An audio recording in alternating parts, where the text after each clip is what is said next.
Viewers, நாங்களோட Lakshmi. நீங்கள் பார்த்துருக்கிறது 0 லக்ஷ்மி. இன்றைக்கி episode பார்த்துட்டு ஒன்று தோணுச்சு, நல்லா பயன்படுத்தி நீங்கள் போங்க அப்படிங்கிற மாதிரி தான் இருந்தது.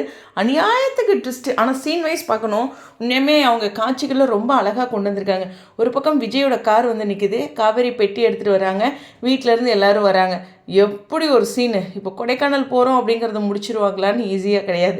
ஏன்னா இந்த இடத்துல ராகினி எதுவும் பண்ணலையே, எனக்கு அது ஒன்றும் புரியலை. ஏன்னா ராகினி வந்து அவங்க அப்பா கிட்ட ஏதாச்சும் சொல்கிறது, அந்த மாதிரியான காட்சிகள் இந்த வாரத்தில் காட்டவே இல்லை.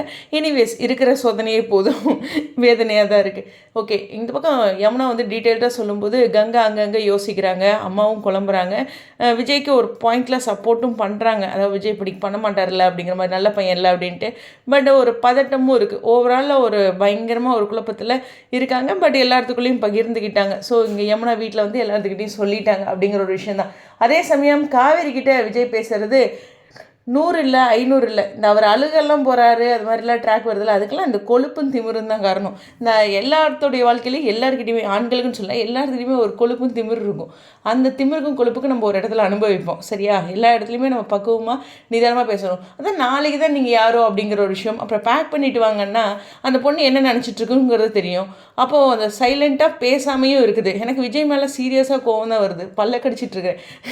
என்னென்னா அந்த பொண்ணு வருத்தப்பட்டுருக்கு, ஹலோ மேடம் அப்படின்னு. அங்கே என்னமோ ஒரு பொண்ணு சைலண்ட்டாக இருக்குது, வருத்தப்படுறியா அப்படிங்கிறதெல்லாம் இல்லை. இவர் ஒரு கொழுப்புலேயே இருக்கிறாரு, அதுக்கெல்லாம் அனுபவிப்பார் அப்படிங்கிற ஒரு விஷயம்தான். ஸோ ஓவராலாக பார்க்கும்போது ஒரு பயங்கரமான அதிரடியான விஷயம் இருக்குது. ப்ரமோவை நினச்சி பார்த்தா பக்குன்னு இருக்குது. சண்டே வராமையே போகட்டுமே அப்படிங்கிற மாதிரி.